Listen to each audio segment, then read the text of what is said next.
I was sitting on my front porch just before sunrise, shotgun laid across my lap, when the silver Lexus rolled to a stop right at my fence line. And in that weird quiet before daylight, I knew this wasn't a social call. This was somebody coming to tell me that the land my granddad bought with combat pay was suddenly magically no longer mine.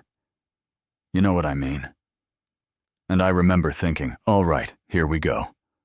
The woman who stepped out looked like she'd gotten lost on the way to a corporate boardroom, white blazer heels sinking into my gravel driveway sunglasses, even though the sun wasn't up yet. And behind her, over by my pasture, a survey truck sat idling, while some guy in a neon vest hammered bright stakes into my ground like he was hanging party decorations. Which was kind of funny, considering how unfun this was about to be. My name's Cole Mercer. I live on 42 acres outside a little Texas town called Redford Springs. And that morning, for the first time in my life, I had the very real feeling that people with money and paperwork were about to try and erase 3 generations of my family with a couple signatures and a fake smile. My place doesn't look like much on a postcard, but it's home. Old farmhouse that leans a little in the wind, a creaky metal windmill, a stone well house in the middle of the property, and 4 granite corner markers. My granddad Henry said in 1949, with a transit and a stubborn streak. Each one carved with an H and the year. And when I was a kid, he'd make me walk the lines with him and say, "These corners are promises, Cole. We put our name in the rock, so nobody can pretend they didn't know where we stood. If you look east from my porch now, you don't see fields anymore. You see Silver Ridge Estates, 900-something houses, perfect lawns, a clubhouse with a pool, and an HOA that writes more emails than Congress writes bills. And for a while, we got along fine. They had their rules about hedge heights and mailbox colors, and I had my rules about people not putting their feet on my dirt. But you know how it goes. When somebody in a blazer starts thinking the world would run smoother if everyone just did what they said. The first hint of trouble came the afternoon before that Lexus showed up when I was doing my usual walk along the west fence and saw bright orange tape stretched in a straight line about 10 feet inside my property. Stakes every 20 feet with little tags that said, North Star Surveying, Boundary Verification. And I just stopped and stared because it felt like walking into your living room and finding strangers measuring your couch. And the first thing the old pilot in me did was don't touch anything. Document everything. So I took photos from every angle. Wide shots with my fence in frame, close-ups on the tags, measured the distance from one of those new stakes to my granddad's granite marker, a clean 10 feet. Wrote it down in a pocket notebook with the date and time, and a few choice words I won't repeat here. I drove back to the house, called the survey company, got some chipper receptionist who said, "I don't see anything under your name, sir. Maybe an adjacent owner requested it. I'll have someone call you back." And we both knew nobody was calling me back, so I went out to the stone. Well, put my hand on the cool rock and just let the anger simmer, instead of boil, because reacting fast is how you lose to people who plan slow. Next morning, I'm on that porch with the shotgun across my knees, not pointed at anyone, just sitting there the way my granddad used to, because out here, a gun in your lap is like a rake on your porch. It just means you live here. When the Lexus door opens, and this woman walks up my driveway like she's checking for weeds. "Mr. Mercer," she says, sticking out her hand. "I'm Cynthia Marsh, president of the Silver Ridge Estates HOA. So glad we can finally discuss this little boundary issue." And I just looked at her hand, then back up at her face and didn't move. Then nodded once at my field and said, "You already discussed it when your people put stakes 10 feet inside my land." Her husband Blake, button-down shirt, fancy leather folder, steps up and flips it open like he's revealing a magic trick. And there's a glossy report inside with North Star's logo and a red line drawn neatly through my pasture. And he says in that voice people use when they think you don't know what GPS is. We had a modern survey done with updated technology. It shows the legal boundary actually runs here. It looks like your grandfather's markers were unfortunately placed a bit off back in the day. It happens. I glanced at the report, but didn't lay a finger on it, because touching something is how they get you to acknowledge it. And I said, those stones were set in '49, verified in '78, and again in 2011. All three match within a couple feet. So, if there's a problem, it started when y'all decided you needed more yard space. Cynthia's smile tightened just enough for me to notice then. She pulled an envelope from her folder and held it out like a parking ticket. We're not trying to start a conflict, she said. This is just a cease-use notice for the disputed strip. Until the matter is resolved, you have 72 hours to comply before our attorney files an action. We really hope we can handle this amicably. Then I took the envelope, felt the weight of the paper didn't open it, and answered.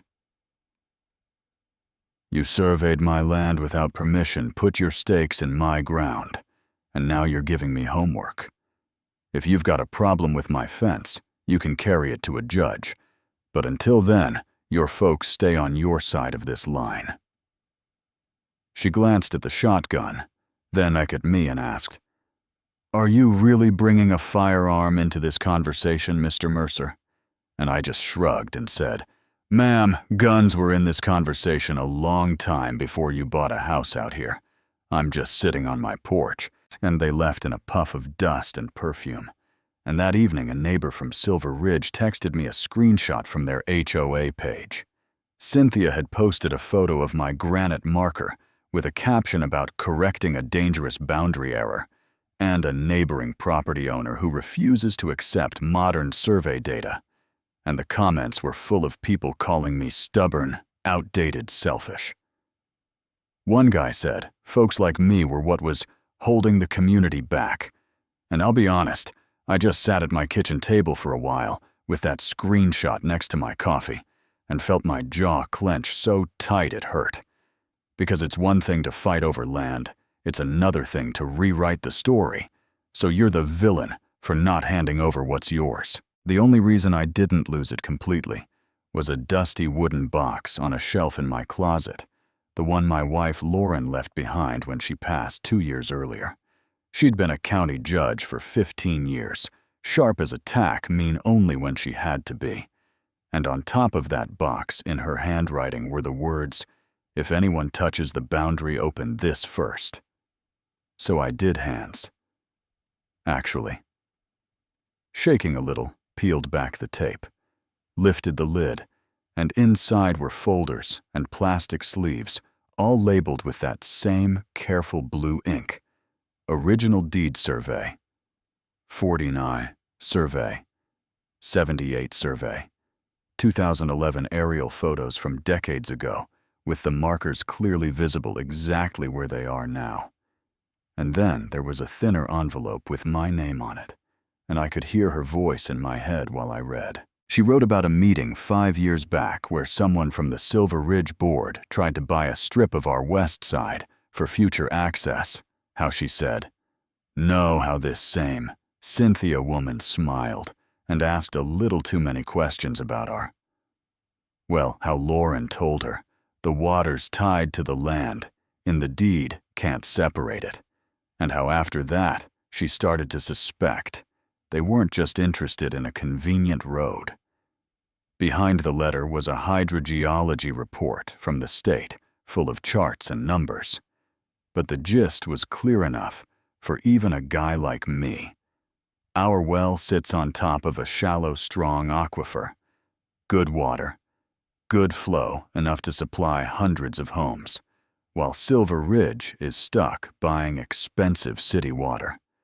Suddenly 10 feet of, oops, your granddad was off a little, looked a lot more like 10 feet of, "We want the spigot under your feet." Yeah, that happened. The next morning I took all that, the deed, the surveys, Lauren's letter, the screenshots, to an attorney named Martin Hale, friend of hers from back when she wore the robe. His office smelled like old books and burnt coffee, and when I finished laying it out, he leaned back, rubbed his face, and said, "All right, here's the deal. Cynthia doesn't pick fights she can't benefit from if she's involved. There's money behind it. She'll use every lever she's got.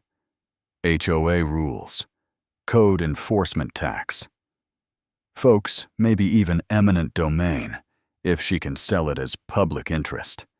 If you cave and sign some compromise, Doc, it's over. If you stand your ground, it's gonna get rough. But you've got something she doesn't, a paper trail and a dead judge who still knows where all the bodies are buried, figuratively speaking." When I asked what we do first, and he said we stop playing defense and start building a record. We get our own survey done by someone who can't be bought, and we assume every letter that shows up in your mailbox from now on is part of a bigger pattern. So he calls in an independent surveyor, Dr. Elena Torres' reputation for being brutally honest, not cheap, not friendly, with local good old boys. Exactly the kind of person you want when you're trying to prove somebody messed with a boundary on purpose, and she comes out with gear that looks like it fell off a satellite. Spends 2 days walking every line, checking each granite stone against county benchmarks that have been there since before half of Silver Ridge was born. While she's crunching numbers, the other shoe drops. Actually, more like 6 shoes drop at once. I start getting certified letters from county code enforcement, 7 in one day, accusing me of everything from an unsafe well house to an unpermitted windmill to an abandoned vehicle on my lot, plus violations for a septic system I don't even have, and chicken coops I've never seen in my life, each one with fines attached, deadlines, scary language, and then like clockwork a notice from the appraisal district saying, "My land value has suddenly quadrupled, and my yearly property taxes are now in sell the place or go broke territory." And if all that wasn't enough, Martin gets word the county commission is looking at a proposal from Silver Ridge's HOA to run a public connector road that would just so happen to cross my west side, and what do you know, pass right on top of my well. That was the moment when the anger stopped feeling hot and started feeling cold. Because when code enforcement tax assessors and public works just happened to move in lockstep against one old guy. On the edge of a subdivision that's not coincidence, that's coordination.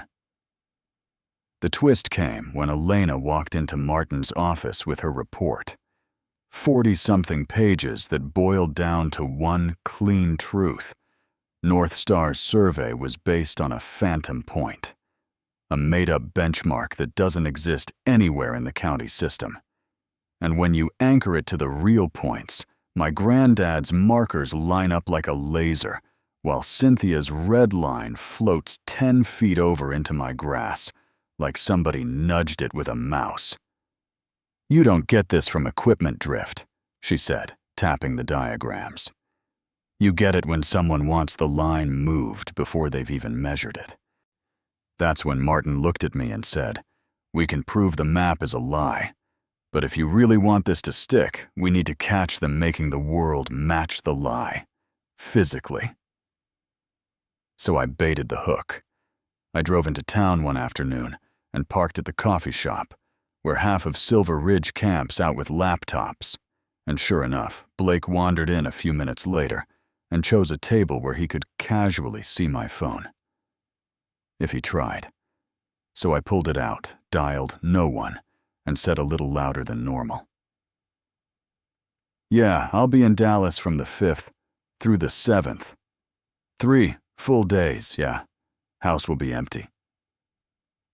Cameras are on, but it'll be fine. Dragged that fake call out. Threw in details, watched his reflection in the window, while he texted like his life depended on it.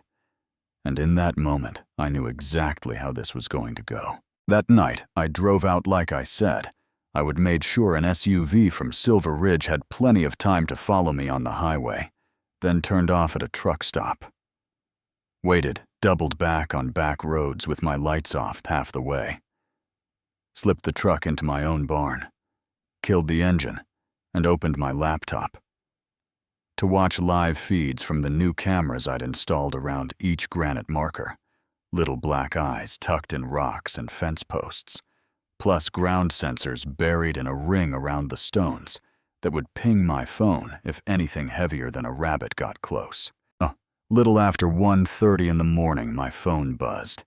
West corner movement. And when I clicked the feed, I saw a pickup creeping along my fence with its lights off. Plates covered in mud. 3 guys hopping out, one of them in a North Star vest, hauling shovels, a cordless drill, and a bundle of metal stakes.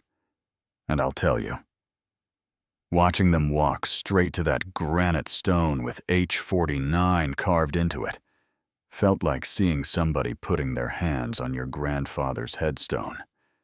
They drilled around it, dug, grunted, finally, pried it loose, muscles straining, then carried it like a body 10-15 feet away. To a fresh hole, rolled it in, started kicking dirt over it, while the guy in the vest laughed. And I remember thinking, all right, you just wrote the ending to your own story. I called Sheriff Dan, told him exactly what I was seeing. He told me to stay put. He'd be there in 15. And for once in my life, I did what the sheriff said. When his trucks rolled up with lights blazing, blocked the pickup in, and he stepped out with that, "I am too old for this" look. It was almost beautiful. He separated the 3. Saw my laptop, watched a couple minutes of the footage, then walked over to the guy in the vest and said, "You realize those markers are recorded in county documents, right? Which means they're government records, which means what you just did on camera is a felony." One of the workers cracked and blurted out that they'd been hired, told the old rancher had his markers wrong, and they were just fixing it. And when Dan asked who hired them, the name Cynthia came up fast enough to make me almost feel sorry for her lawyer. Almost. By the time the sun came up, the forensic team had dug my granddad's stone back up, logged everything, sealed the fake stakes in evidence bags, and North Star's surveyor had agreed in front of his attorney to write down exactly what he'd been paid to do, and by who. So when we all ended up in front of Judge Harmon, a few weeks later, me in my one decent shirt Martin with a stack of binders. Cynthia in a perfectly pressed navy suit with 3 Houston lawyers at her side. The courtroom full of neighbors who'd once called me stubborn. The story wasn't old guy refuses to accept modern technology anymore. It was, how much proof do you need before you admit this was a setup? Martin laid it out calm and steady. The deed, the real surveys, the phantom benchmark, the sudden wave of bogus code violations, the tax spike, the conveniently located public road that just happened to need my well. Then Elena walked the judge through the math in plain English. Then Dan testified, and then we played the video. And I swear, you could feel the temperature in that room change while people watched those men dig, lift, bury, and replace my stone with a cheap little stake. And when Martin read parts of the surveyor's confession, including Cynthia's email saying, "I don't care how, I just need the line moved 10 feet. Judge Harmon didn't even bother to hide how disgusted she was. She asked Cynthia straight out if she'd paid for a fake survey. Her lawyer jumped up and said she was invoking the 5th, and the judge just nodded and said, "That's your right on the criminal side, but I've seen enough for the civil matter." And then she put it on the record. The 1949 line is the legal line. My granite markers are now protected. Historical monuments, the North Star survey is fraudulent. And thrown out, the HOA pays my legal fees. And the whole mess is going to the district attorney, with a recommendation to charge Cynthia with fraud, conspiracy, and tampering with government records. And then she told the bailiff to take her into custody, set bail at $200,000, and asked for her passport, watching the woman who stood in my driveway acting like she owned the world get let out in handcuffs past the same neighbors she'd once lectured about doing the right thing for the community. I'm not gonna lie, that did something in my chest. Not joy, exactly more like relief, finally finding a place to sit down. After that, the DA dug deeper. Other names started to show up. The commissioner who pushed the road, the tax assessor who jacked my valuation, a consulting firm tied to Blake, and some of those folks ended up in their own kind of trouble, which is its own long story. But here's the part I know some of you will argue with when it came time to decide whether to sue the HOA into the ground. I didn't go nuclear even though I could have. We worked out an agreement. They paid everything I'd spent fighting this signed papers, promising never to come after my land again, put a full apology in the local paper, admitting what their former leadership had done, and I left it at that, because I wanted the people in those houses to see the truth, not lose their shirts over something they didn't cook up. Maybe you think I should have taken them for every dime. Maybe you think I was naive for thinking an apology means anything from folks who let it happen in the first place, and that's fair. You can chew on that. All I know is the 4 granite markers my granddad set are still exactly where he put them. Still ours. The paper trail they tried to use as a weapon ended up being the thing that took them down. And now, anytime somebody talks about, it's just a small adjustment, or it's just paperwork, I look out at those stones and remember how close I came to being written out of my own story. So that's my mess. That's how a quiet little patch of Texas pasture turned into a courtroom circus. And now I'm curious where you land on this. Would you have taken the big payout and walked? Would you have sued the HOA until the pool furniture got repossessed? Do you think people with clipboards and titles have too much power over folks who just want to be left alone? Or do you think I was the stubborn one for not compromising sooner? You know what I mean. Let me know in the comments how you see it. Share your own HOA horror stories, or times someone tried to push you off what was yours. And if you want to hear more battles like this, hit that like button, subscribe, and send this to that one friend who swears their HOA is a little too interested in everybody's business because sometimes those gut feelings are right.